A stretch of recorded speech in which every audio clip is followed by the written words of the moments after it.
ಟ್ಯಾಗರ್ ತೆಗೆದ್ರು ಮತ್ತೊಂದು ಮಾಡಿದ್ರು ಅಂತ.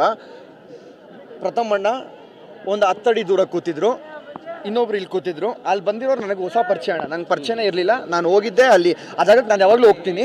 ಅದೇ ಅಲ್ಲಿ ಬಂದವ್ರು ನನಗೆ ಹೊಸಬ್ರು ಆಯಿತಾ. ಅಲ್ಲಿ ನನಗೆ ಸಿಕ್ಕಿದ್ದು, ಅಲ್ಲಿ ಮಾತಾಡ್ಸಿದ್ದು ಅಷ್ಟೇ ಹೊರತು ಬಿಟ್ಟರೆ ಬೇರೆ ಎಂಥದ್ದು ಇಲ್ಲ. ಪ್ರಥಮಣ್ಣ ಹೆಂಗೆ ಬಂದರು ಹಂಗೆ ಎದ್ದು ಹೋದ್ರು. ಯಾರೂ ಅವ್ರನ್ನ ಮುಟ್ಟಿಲ್ಲ, ಒಂದು ಟಿ ಶರ್ಟ್ ಸಮೇತ ಅಲ್ಲಾಡಿಲ್ಲ.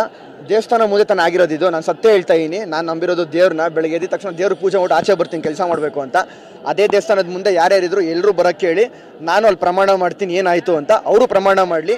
ಇಲ್ಲಿ ಯಾರು ಹೂವು ಪೋಗಳು ಮತ್ತೊಂದಾಯಿತು, ಮುಟ್ಟಿದ್ರು, ಚಾಕು ತೆಗೆದ್ರು, ಆಮೇಲೆ ಡ್ರ್ಯಾಗರ್ ಇಟ್ಟರು, ಗನ್ ಇಟ್ಟರು, ಲಾಂಗು ಮಚ್ಚ ತೆಗೆದ್ರು, ಎಲ್ಲ ಹೇಳ್ತಿದಾರಲ್ಲ ಅದೆಲ್ಲ ಸತ್ಯ ಆಗಿದ್ರೆ ಅಣ್ಣ ಆಗಿರೋರು ಅನ್ಭೋಗಿಸ್ತಾರೆ.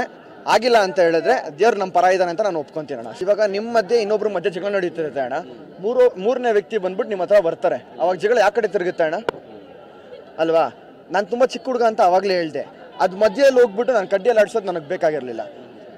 ಅದಾದಮೇಲೆ ನಾನು ಪ್ರಥಮಣ್ಣನ ಹತ್ರ ಮಾತಾಡಿದೆ, ಏನಾಯಿತು ಎತ್ತ ಅಂತ ಮಾತಾಡಿದ್ವಿ. ಅದಕ್ಕೆ ನನಗೆ ಸಂಬಂಧ ಇಲ್ಲ ಅಣ್ಣ. ನೀವೇಗ ಆ ದೇವಸ್ಥಾನಕ್ಕೆ ಬಂದಿದ್ರು ಅದೇ ರೀತಿ ನಾನು ಆ ದೇವಸ್ಥಾನಕ್ಕೆ ಬಂದಿದ್ದು. ಇಲ್ಲಿ ನಾನು ಕರೆಸಿದೆ ಮತ್ತೊಂದಂತ ಬರ್ತಿದೆ, ಇದಕ್ಕೂ ನನಗೆ ಸಂಬಂಧ ಇಲ್ಲ ಅಂತ ಹೇಳಿರೋದು. ಅಲ್ಲಿ ಯಾರ್ಯಾರು ಇದ್ರು ಅಂತ ಹೇಳ್ತಿದಾರಲ್ಲ ಅಣ್ಣ, ಅವ್ರು ಎಲ್ಲರೂ ಬರಲಿ. ನನ್ನ ಕರೆದವ್ರು ಎಲ್ಲರೂ ಬರಲಿ ಅಣ್ಣ, ಯಾರೂ ಇಲ್ಲಿ ಇದಲ್ಲ, ಎಲ್ಲರೂ ಬರಲಿ, ನಾನು ಹೋಗ್ತೀನಿ. ಅಲ್ಲಿ ಯಾರ್ಯಾರು ಯಾರ್ದೇನೇನಿತ್ತು ಡ್ಯೂಟಿ, ಯಾರೇನು ಫೋನ್ ಮಾಡಿದ್ರು, ಯಾರು ಕರೆದ್ರು, ಎಲ್ಲಿ ಕರೆದ್ರು, ಅದೆಲ್ಲ ಗೊತ್ತಾಗಲಿ. ಆ ದೇವಸ್ಥಾನ ಮುಂದೆ ನಡೆದಿರೋ ಮ್ಯಾಟ್ರ್ ಇದು ಅಷ್ಟೇ. ಕಣ್ಣು ಮುಂದೆ ನಾನು ನಡೆದಿರೋದು ನಾನು ಹೇಳಿದ್ದೀನಿ ಸತ್ಯವಾಗ್ಲು, ಸರಿನಾ? ಅದಕ್ಕೆ ಸುಳ್ಳು ಆಗಿದ್ರೆ ನಾನು ನಂಬೋ ರಾಘವೇಂದ್ರ ಸ್ವಾಮಿ ನನಗೆ ಶಿಕ್ಷೆ ಕೊಡಲಿ, ಕರ್ಮ ಕೊಡಲಿ, ಅದನ್ನು ಅನ್ಭೋಗ್ಸಕ್ಕೆ ನಾನು ರೆಡಿ. ನಾನೇ ಕರೆದು ನನ್ನ ಫ್ಯಾಮಿಲಿಯವ್ರನ್ನ ನಾನೇ ಕರೆದ್ಬಿಟ್ಟು ಧಮಕಿ ಹಾಕೋದು, ರೌಡಿಸಮ್ ಮಾಡೋದು, ಭಯ ಪಡಿಸೋದು ಇದು ನಮಗೆ ಬೇಡದಿರೋದಣ್ಣ. ಅಣ್ಣ ಇನ್ಸಿಡೆಂಟ್ ಆದಮೇಲೆ ನಾವು ಮಾತಾಡಿದ್ವಿ ಅಣ್ಣ. ಇವತ್ತು ಬೆಳಗ್ಗೆ ಒಂದು ಈವೆಂಟಲ್ಲೇ ಸಿಕ್ಕಿದ್ವಿ, ಅಷ್ಟೇ ಪ್ರೀತಿಯಿಂದ ಮಾತಾಡ್ಸಿದ್ವಿ. ಯಾವುದೇ ಮನಸ್ತಾಪಗಳು ಯಾವುದೇ ದೂರ ಆಗಿಲ್ಲ.